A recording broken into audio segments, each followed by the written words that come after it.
welcome back to another episode of WJ Live, powered by the Western Journal. I am George Upper, editor-in-chief of the Western Journal. I am joined today. Well, that's lovely.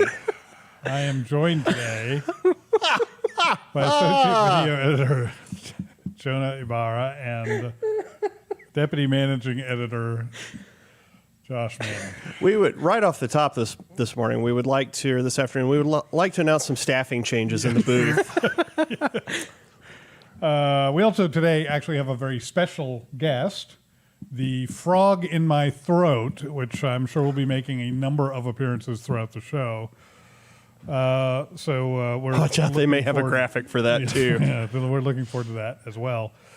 On today's episode, we're going to discuss Donald Trump and his upcoming speech at CPAC, in which he is expected by many to announce his 2024 candidacy.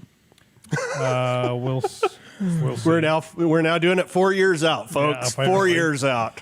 The left's latest attempt to attack your free exercise of religion, as well as details of a ridiculous attempt by one local police department to stifle your free speech. And speaking of free speech, you know as well as we do here on WJ Live that big tech would like nothing more than to stop you from watching this broadcast like it.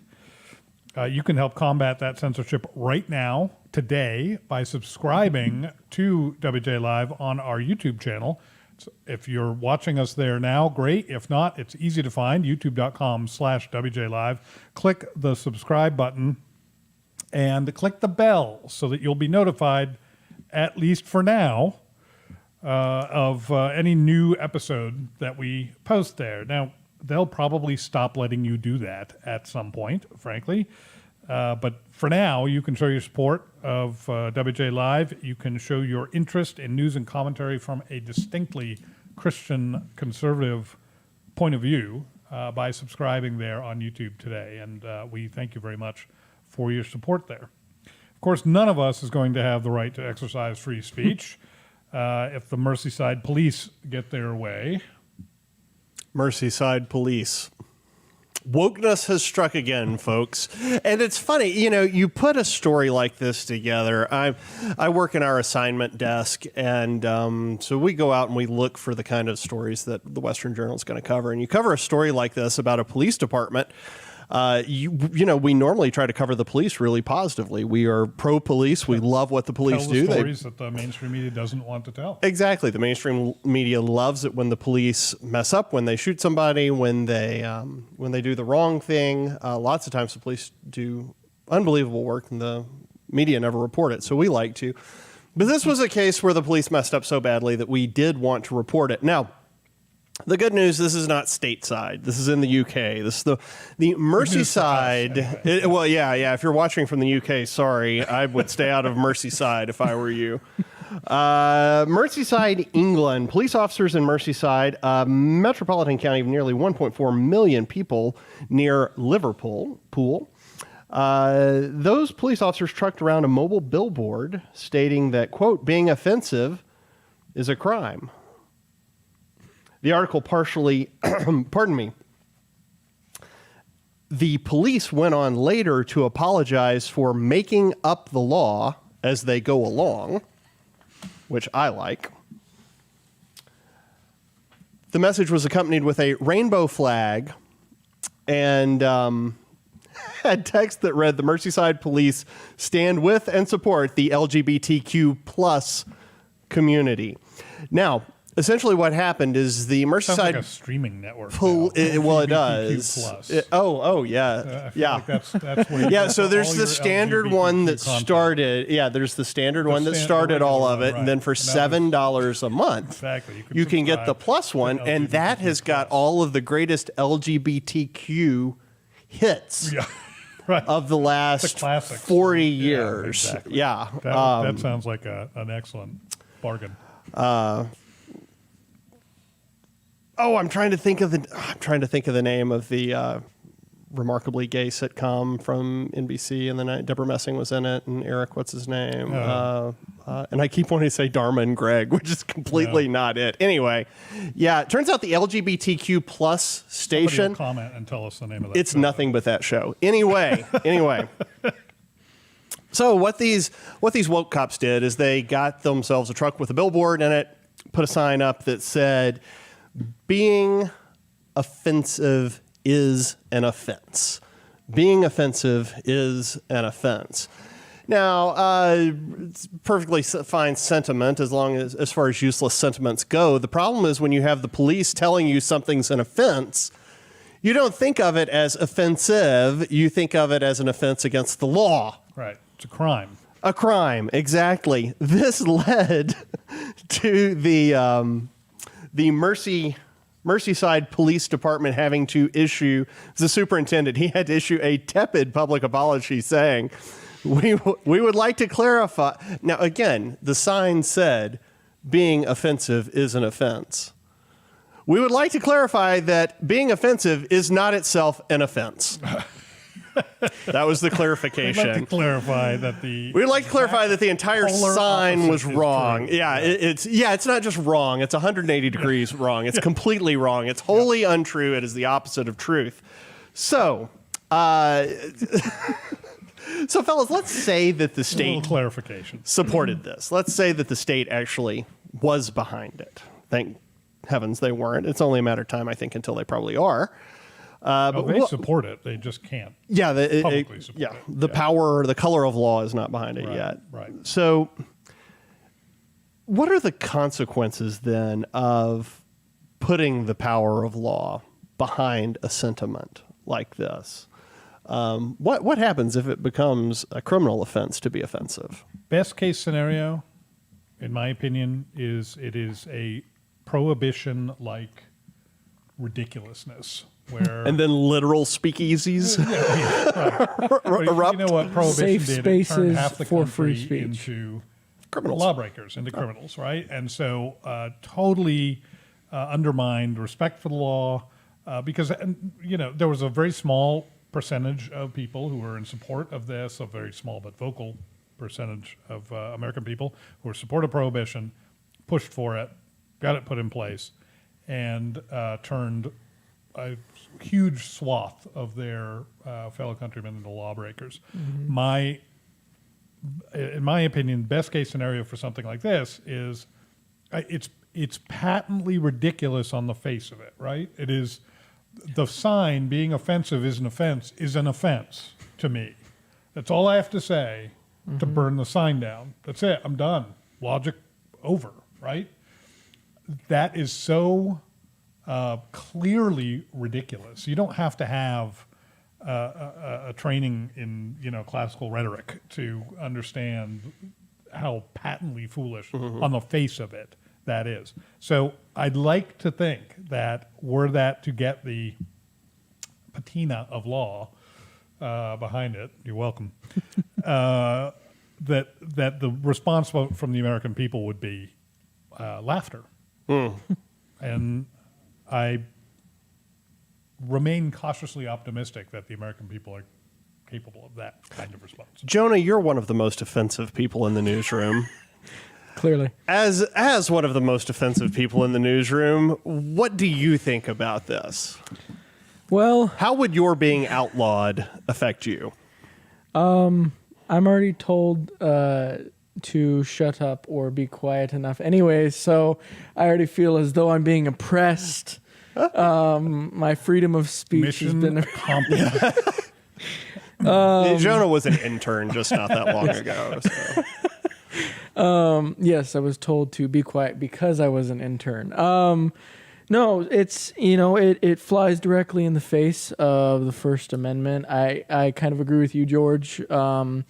If Congress in America were going to try and pass this law, they would be laughed out of Congress, and anyone who voted for it would be immediately primaried in the next midterm or presidential election.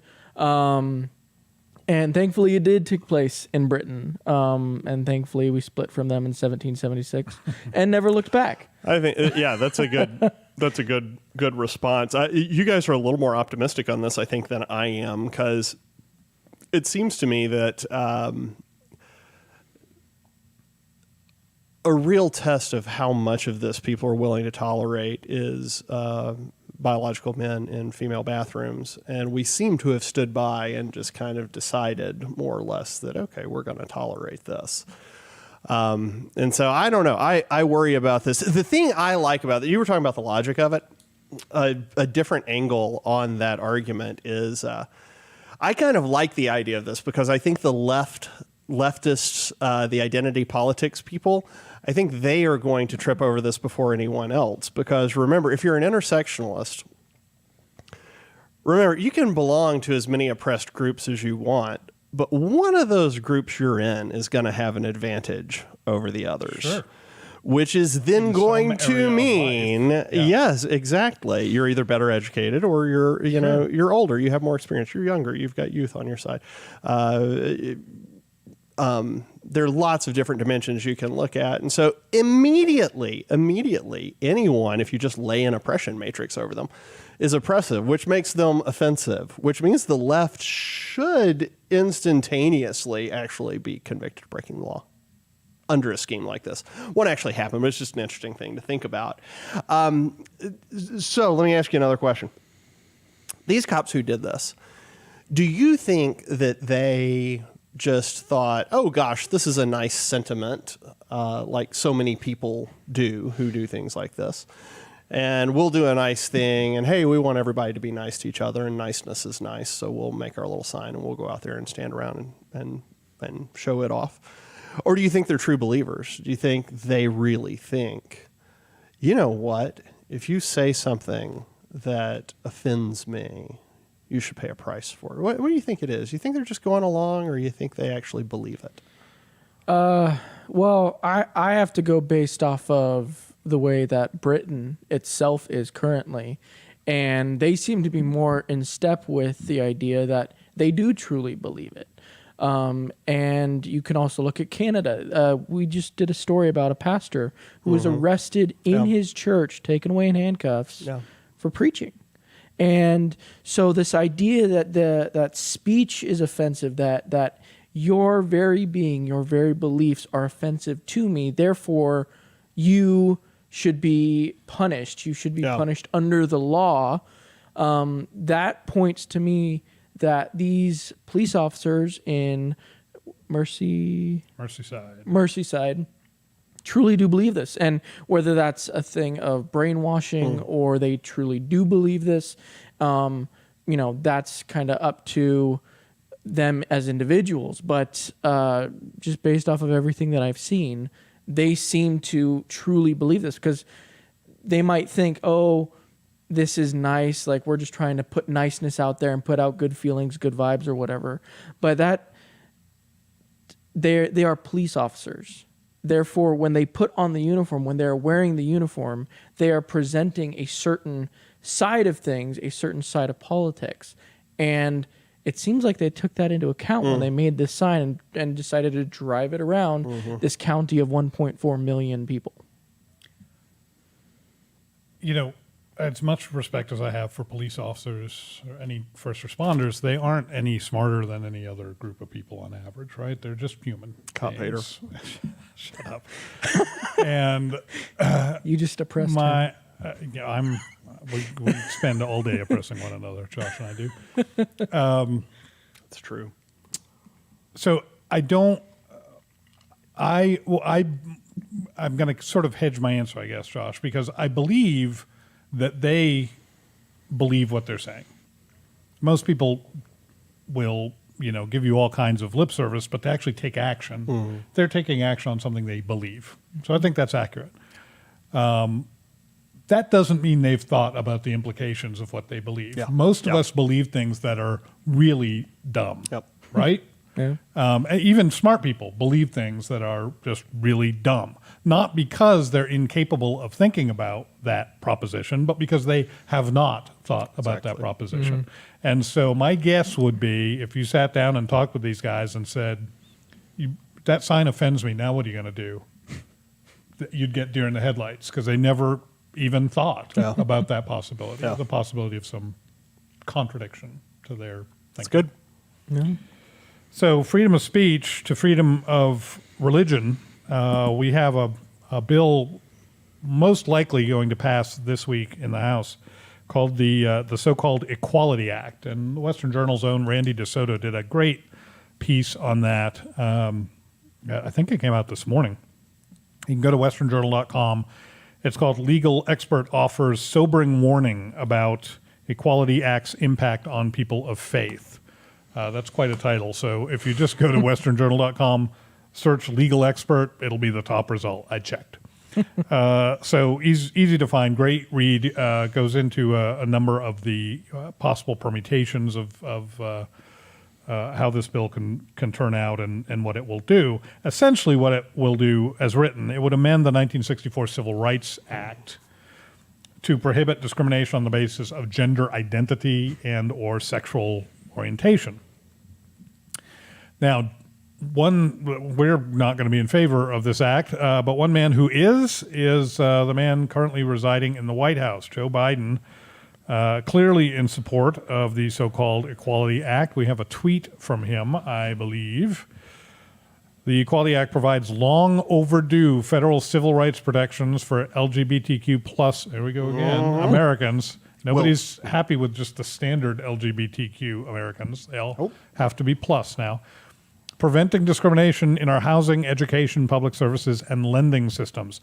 I urge Congress to swiftly pass this historic legislation. Now, if we were talking about those things, housing, education, lending systems, I might actually be able to get behind this, for the most part anyway. But that is a disingenuous tweet from the president or whoever manages his Twitter account, since it's probably not him, because the bill actually does much more than that. The legislation would make it illegal to do something that the Supreme Court in 2018 specifically ruled was constitutional.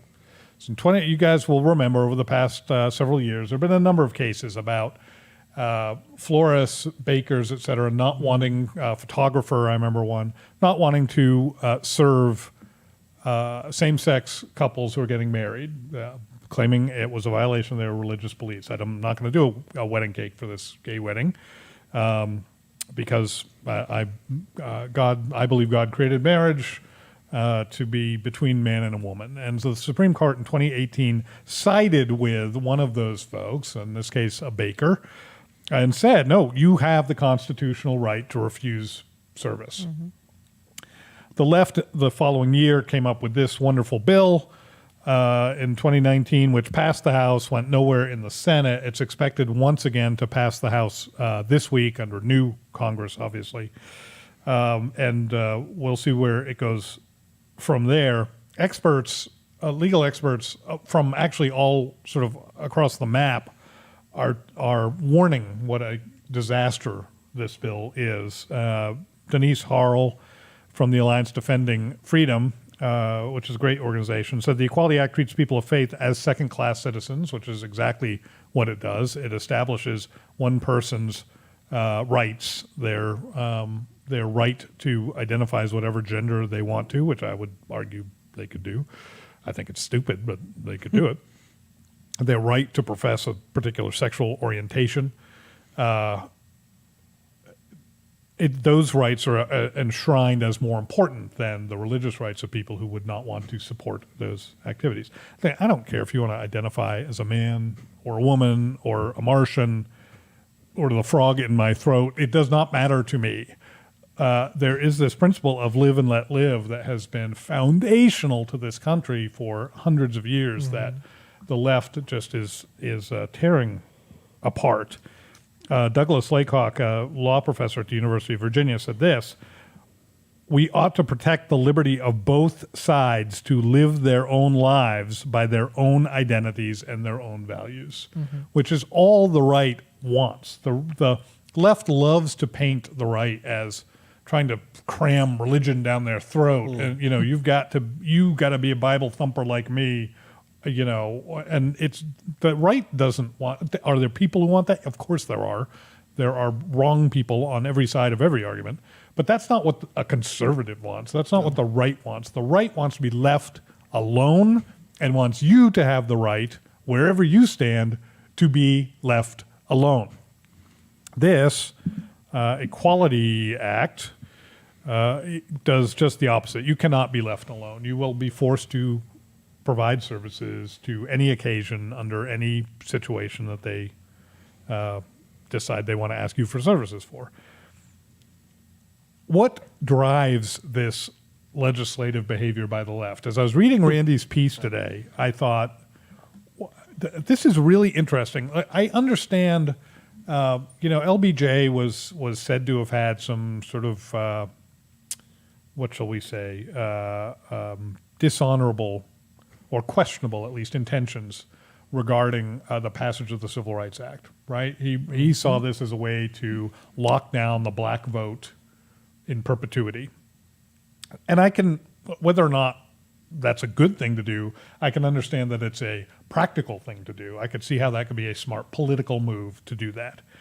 And there are, millions and millions and millions of black voters in the United States. So if you could find a way to lock them down for your party, okay, I understand why that would be attractive. But we're not talking about a huge percentage of the voting population here, are we? Excuse me. It's funny you say that, George. I was thinking about that actually while you were talking. Yeah, it's not. So I really think that an enormous number of people on the left, and some people on the right too, have essentially just become ideologically possessed. They're not really seeing with their own eyes right now. They've got an idea that's filtering everything and is kind of making decisions for them. It's somebody pulling the strings. Dude, up you here. have got to watch The Social Dilemma. You have to watch it. I got it last night, so I will take a look. I've been telling you I will for take a couple a look. of days you need to watch it. Well, that's interesting. This goes 'cause right in with... This has been my kind of obsession for the last couple weeks. It hit me last week. You too. You need to watch The Social Dilemma. In any way, what happens once you're ideologically possessed? Jung said, "Ideas don't possess people. Don't possess ideas. Ideas possess people." And we all have kind of heard that. Oh, that's an interesting thing. No, it's actually super profound. And I think what has happened, Scripture says, as a man thinks in his heart, so is he. So you think about something long enough, it kind of becomes you, or you maybe more alarmingly become it. The left has been fixated and fascinated with what in the past have been called deviant sexual behaviors. They've been obsessed with this for a very, very long time. I am wondering if now that, we just had new polling come out too, showing that only about 0.6% of the U.S. population identifies as transgender. Right. 0.6%. I mean, that's a drop in the bucket, man. But they're treating this like it's an absolutely massive, massive thing. Right. It's wholly unreasonable what has happened. Every single proactive position on the LGBT front is wholly nonsensical, given it's outsized. It's this tsunami of action against an item that's, just like that so small. big. Yeah. It's very weird. What explains that? And I really think ideological possession is probably what explains it. This has become either a bugbear or a fetish for these folks, depending on how you look at it, for so long that they see it as, and I don't think there's any disingenuity on the part of most of these people. Some of them are grifting, but a lot of them, I think they really think, oh my gosh, there are these people who are being oppressed. When it turns out, it's not, even if they were all oppressed, it's not that many people. And it turns out those people aren't really being oppressed. Right. But that's the only thing I can come up with that explains what we're seeing, because I can't come up with a rhetorical or a strategic or even a tactical reason. It's actually something of a Those compliment win to votes. human nature, isn't it? That people would respond. They hear these stories of oppression, true or not, and their response is, "Oh, that's bad. We have to stop it." Yeah. That's actually a positive. That's actually the kind of country that we want. The problem is not the fallen nature of man in this case. It's kind of the opposite. It's the fallen nature of the truth, of the information that these folks are being fed every day, that makes this seem like a huge issue. And that's the super dangerous thing about the left. They perform that super quick sleight of hand where you don't see it. It turns out they're all of humanity's problems over here that really do need to be solved. But they focus your attention over here on a tiny, tiny, tiny thing while they accumulate power over here. Yeah. It's a dangerous sleight of hand. So passage in the House is practically given, Jonah, but what do you think about the ability of the act to overcome a 60 vote threshold in the Senate to pass a filibuster? Well, it's not going to happen. First of all, I just, if you look at the senators who kind of flip back and forth, Senator Collins, Murkowski, Mitt Romney, they might flip flop on some things, but this is not an issue where I see them flip flopping, and it's not going to be enough for the Democrats to push through this Equality Act. It's going to die in the Senate once again. Collins, it should be noted, actually sponsored this bill in 2019.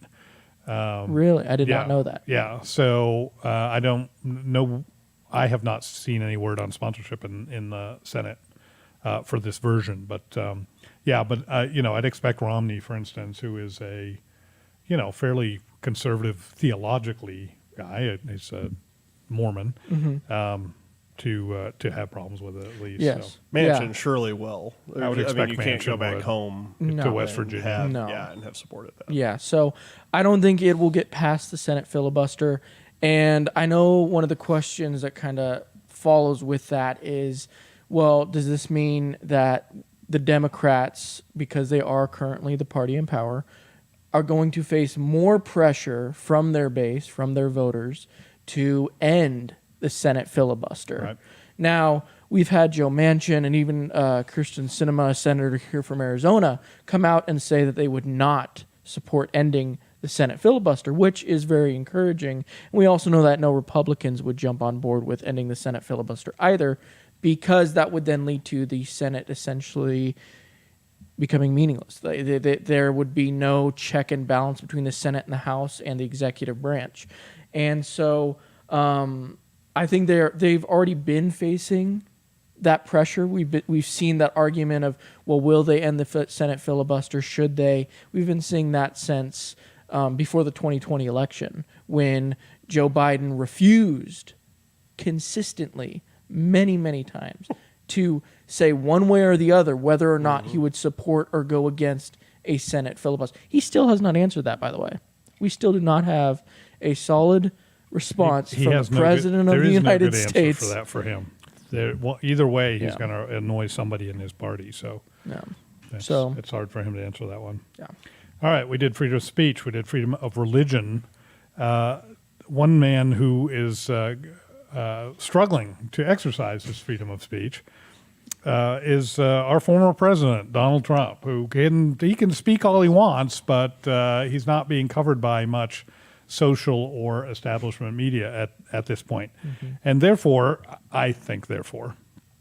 he is speaking instead at CPAC, the Conservative Political Action Conference this year. We actually have Western Journal folks en route right now to cover that and bring Very that to you. So keep checking back with westernjournal.com, and we have some just fantastic interviews scheduled for the next few days. It's going to be a lot of fun. You'll see some really good content there. But one of the last things on Sunday will be a speech from Donald Trump himself. I mentioned at the top of the podcast that he's expected by many anyway to announce his official candidacy for 4 years from now in 2024, 3 years from now, I guess, to be reelected as president. Campaign's starting, folks. Yeah, Please no. the theme of CPAC this year is America Uncanceled. If there is anybody on the planet who could benefit from some uncanceling right now, it seems like it would be Donald Trump. Yes, that is correct. So the report ahead of CPAC is obviously that they believe that Trump is going to announce his candidacy for 2024, as you said. There have been reports that have come out since then saying he might not explicitly say it, but kind of flirt with the line a little bit, kind of tease it a little bit, and just kind of test the waters, if you would, amongst the larger conglomerate that is the Republican Party. And I don't like this at all. I know that we talked about it yesterday a little bit, so if you would like to know what we said, go check out yesterday's episode of WJ Live. This is going to be an interesting CPAC. You know, we, the conservative movement, the Republican Party, we are coming off a great performance in the House. We are only 5 seats down from taking back the majority in the House. However, Mitch McConnell and the super PACs, they supported the wrong candidates on our side, and we lost the majority in the Senate, and we obviously lost the White House. So things are kind of a little gloomy. So I think we're trying to recapture kind of that fervor, that passion, and obviously the folks at CPAC thought that Trump would be a great way to do that. The question that I have for you guys is this. With Trump being as obviously divisive as he is, what needs to be done, starting at CPAC? I would argue it needs to start at CPAC. What needs to be done to reunite the GOP, not necessarily behind Trump, but unite as a party once more to move forward, looking ahead to the 2022 and 2024 elections? Twister. I mean, that's Twister would do it. Clearly the answer. Giant twister board on the floor. Everybody at CPAC. No, That would be a big twister board. That would be huge. It's really Need interesting. a lot of different colors. Last night, I just randomly ended up watching part of Rush's speech to CPAC in 2009. That's a really cool speech. If you haven't seen it, if you guys haven't watched it in a while, it's worth going back and looking at. It's really funny, the tone. CPAC was super somber then. Obama had won. We knew who he was. We knew what he was. And Rush came in. He gave a rousing speech about the nature of conservatism and how we were going to fight and this and that and the other.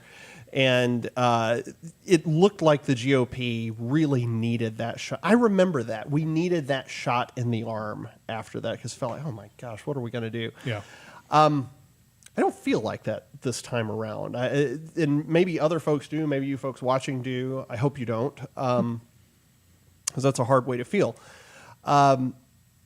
So I think we're kind of more on fighting ground right off the bat, which is good, because we had to kind of figure out what the heck just happened to us. Yeah. In Well, 2008. it wasn't just Obama either. I mean, Yeah, we got shellacked. we got shellacked. Well, it's because we put forward a horrible candidate. Well, yeah, not just there, But you know, in the House and the Senate as well. It was not a good year for Republicans, which I think played into that sort of doom and gloom, feeling. It didn't feel that way this year. I mean, it doesn't, and there is Trump can be cranky and temperamental and mercurial, but he's more or less a happy warrior, and those folks are looking to be led by a warrior of some sort, and a happy one's better than a grumpy one. I haven't given this an enormous amount of thought. I mean, a week ago, if you had told me, "Oh, he's thinking about announcing," you got to be kidding me. Well, and I wonder truly whether he fluff. really is doing that or not. Really, but, it's Trump being Trump. That's right. It makes me think of that press conference he did, and he announced it as a press conference about Obama's birth certificate. You remember this? And he talked for, 45 minutes about whatever it was he wanted to talk about. I don't even remember what he talked about. Not the birth certificate. And then at the end, he said, "Oh, and by the way, nothing there. Yeah, Obama was born in the United States." It's just messing with you. Yeah, it was just messing with you. Throwaway. So I wonder very much if Such showmanship. he is He's a brilliant. showman. He's brilliant. He is an entertainer and a marketer. He's a brilliant marketer, and so I wonder if this is. Get everybody talking about it, get everybody, all amped up about it. The left's going to go, nuts. They are going nuts at the idea of Donald Trump running again. Yeah. And then, feed him something else. Yeah. Just give him that part just goes away and feed him something else. So I guess my question is, at what point in the past, 4 years before a presidential election, did either party have 70% approval for a candidate? Yeah. I mean, I don't think Hillary had that 4 years into among Democrats in 2012. No, there was a huge Bernie Sanders component, particularly in 2020. Yeah. So I'm not super. I guess I'm not super uncomfortable. Again, I haven't given this an enormous amount of thought. But I also think Trump is probably still a solution to the issue in D.C., which is that somebody has got to go in there with a hatchet and just Go to town. Fell a bunch of trees and then get out of Dodge and let somebody else pick up the pieces and unite us and all of that. Sometimes you kind of, in your past life, you sort of specialize in corporate turnarounds and those things. Sometimes you need a guy to come in and do all of the really crummy, hard stuff that nobody wants to do. He gets it done. He leaves. Everybody hates him. But it flourishes after that. Yep. Well, maybe that's what we need. I question how divided the Republican Party is really, from the outset. I know the Never Trumpers we will always have with us. Well, I don't know. Some of them look like they're going to jail. Well, I was going to say maybe not the Lincoln Project, but the Never Trumper. There'll always be those folks out there. Mm-hmm. There are always going to be these folks who are so principled in their conservatism or their libertarianism that they're literally willing to cut off their nose to spite their face. They're literally willing to hand the reins of the government and the country to the left in order to avoid violating their principles and voting for a guy that they don't like very much. Well, and not even just willing to hand over, but advocating. Yeah. For That's right. handing over those guys the will keys to the always castle. be there. That's right. But I don't know that there are any more of them than there ever were in the past.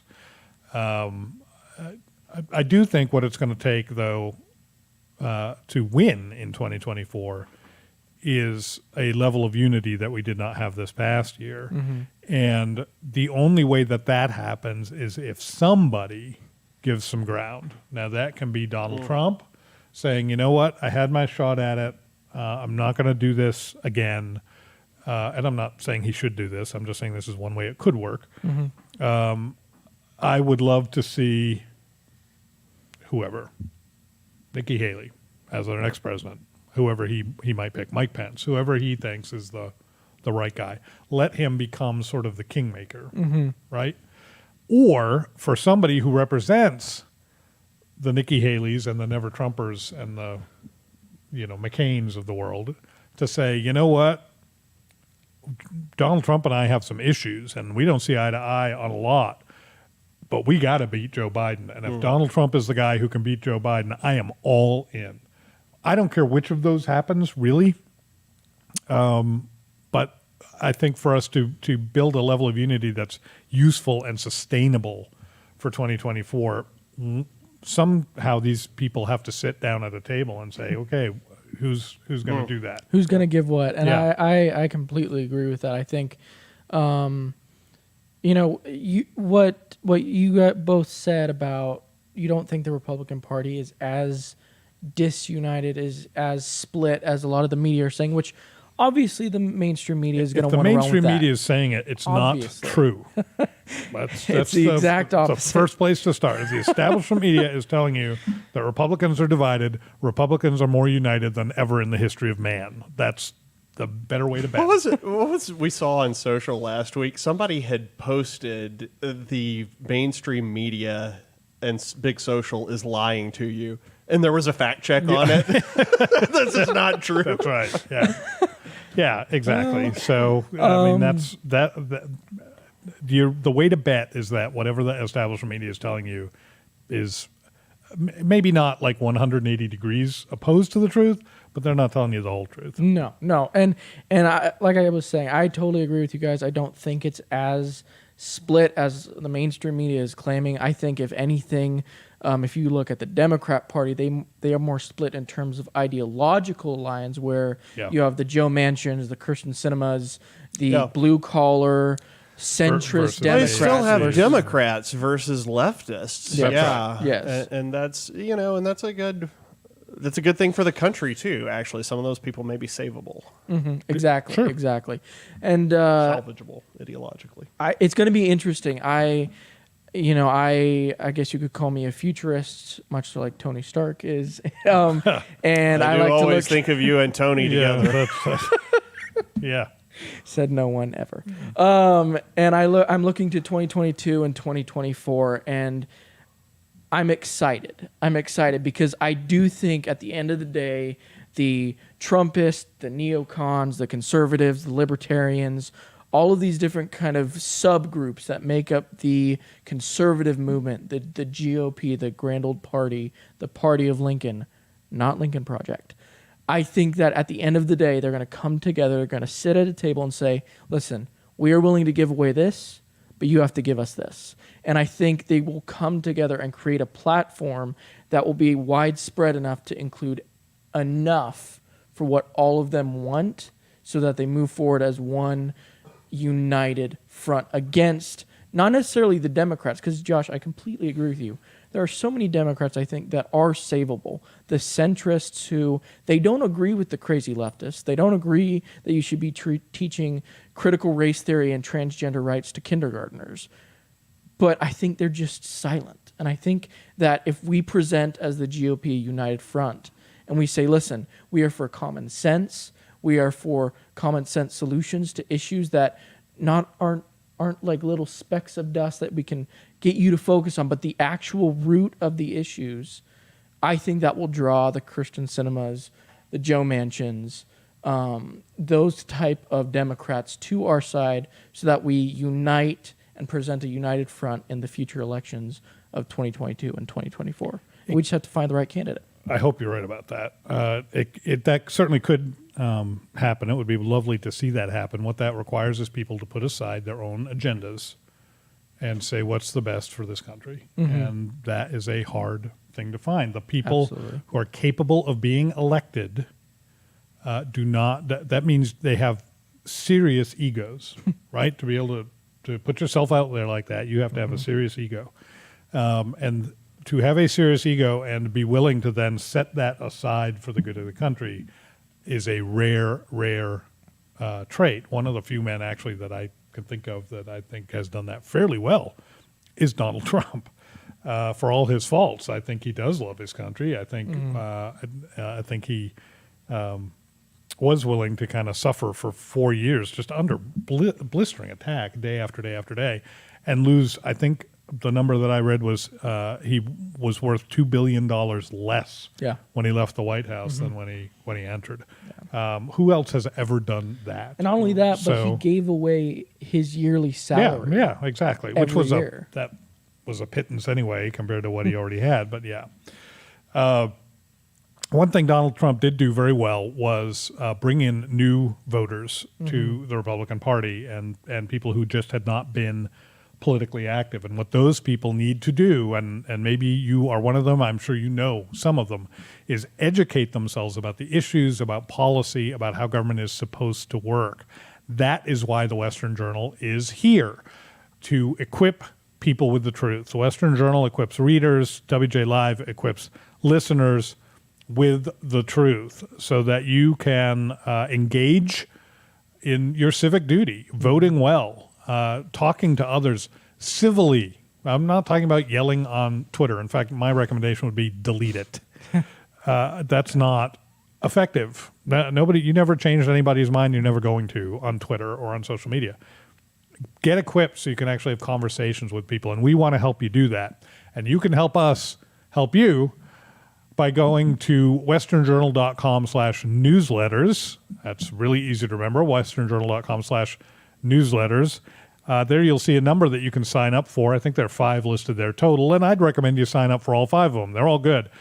But the one I really want you to sign up for is the one that says WJ Live. We will send you a link by email every day to this podcast so you don't ever miss one.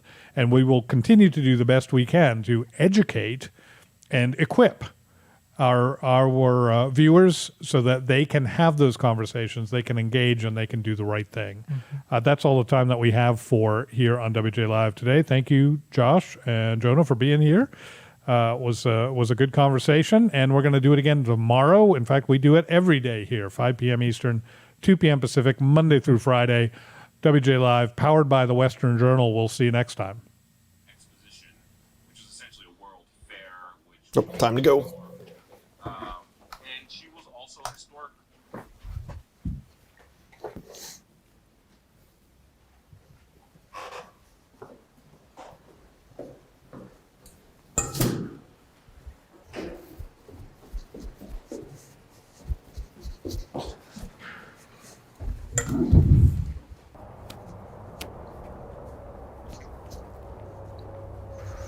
Oh, they got an audio version too.